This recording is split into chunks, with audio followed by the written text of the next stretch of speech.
نحمده ونصلي على رسوله الكريم أما بعد فأعوذ بالله من الشيطان الرجيم بسم الله الرحمن الرحيم رب اشرح لي صدري ويسر لي أمري واحلل عقدة من لساني يفقهوا قولي السلام علیکم ورحمۃ اللہ وبرکاتہ۔ تو آئیے اللہ سبحانہ و تعالیٰ سے بات چیت کا سلسلہ سٹارٹ کرتے ہیں۔ سورہ انفال کی آیت 49 میں ہم جانیں گے کہ غرور اور اللہ تعالیٰ پر توکل میں کیا فرق ہے۔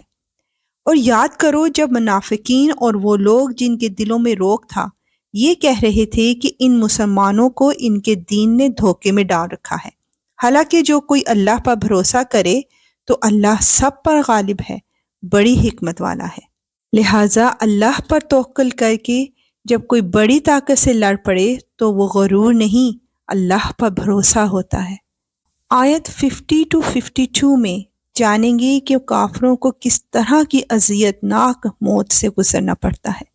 اور اگر تم دیکھتے تو وہ عجیب منظر تھا جب فرشتے ان کافروں کی روح قبض کر رہے تھے، ان کے چہروں اور پشت پر مارتے جاتے تھے اور کہتے جاتے تھے کہ اب جلنے کے عذاب کا مزہ بھی چکھنا، اللہم اجرنی من النار۔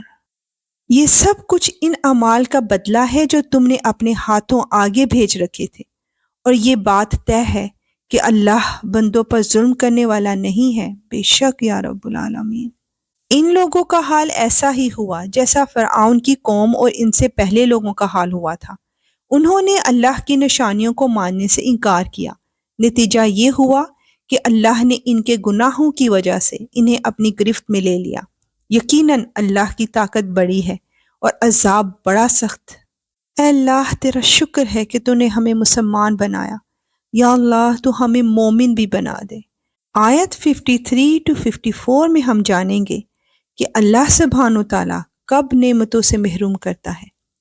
یہ سب کچھ اس لیے ہوا کہ اللہ کا دستور یہ ہے کہ اس نے جو نعمت کسی قوم کو دی ہو اسے اس وقت تک بدلنا گوارا نہیں کرتا جب تک وہ لوگ خود اپنی حالت تبدیل نہ کر لیں، اور اللہ ہر بات سنتا، سب کچھ جانتا ہے۔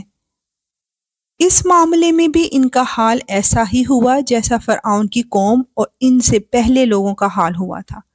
انہوں نے اپنے رب کی نشانیوں کو جھٹلایا، نتیجہ یہ ہوا کہ ہم نے ان کے گناہوں کی وجہ سے انہیں ہلاک کر دیا اور فرعون کی قوم کو غرق کر دیا، اور یہ سب ظالم لوگ تھے۔ یا اللہ ہم تیری دی ہوئی ہر نعمت کا شکر ادا کرتے ہیں، تو ہمیں ان کی حفاظت کرنے والا بنا دے۔ آیت 55 to 57 میں یہود کی عہد شکنی کا ذکر کیا جا رہا ہے۔ یقین جانو کہ اللہ کے نزدیک زمین پر چلنے والے جانداروں میں بدترین لوگ وہ ہیں جنہوں نے کفر اپنا لیا ہے، جس کی وجہ سے وہ ایمان نہیں لاتے۔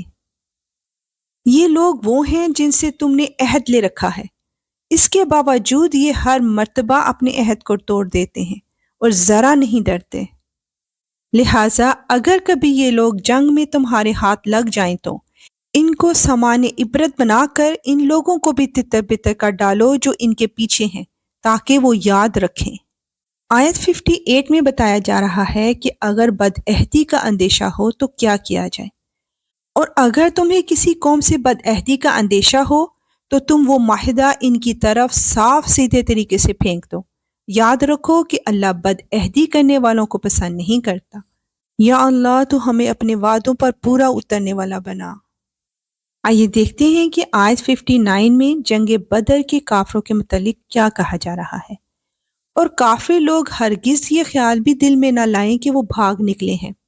یہ یقینی بات ہے کہ وہ اللہ کو عاجز نہیں کر سکتے، بے شک یا رب العالمین۔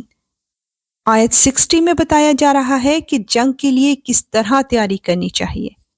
اور مسلمانوں، جس قدر طاقت اور گھوڑوں کی جتنی چھاؤنیاں تم سے بن پڑیں، ان سے مقابلے کے لیے تیار کرو، جن کے ذریعے تم اللہ کے دشمن اور اپنے موجودہ دشمن پر بھی ہیبت طاری کر سکو، اور ان کے علاوہ دوسروں پر بھی جنہیں ابھی تم نہیں جانتے، مگر اللہ انہیں جانتا ہے۔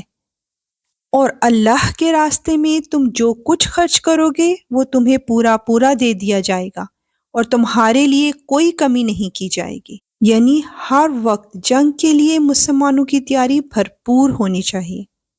انشاءاللہ ملیں گے نیکسٹ آیات کے ساتھ. اب اجازت، وآخر دعوانا ان الحمد للہ رب العالمین. سبحانک اللہم و بحمدک اشہد ان لا الہ الا انت استغفرک و اتوب الیک. السلام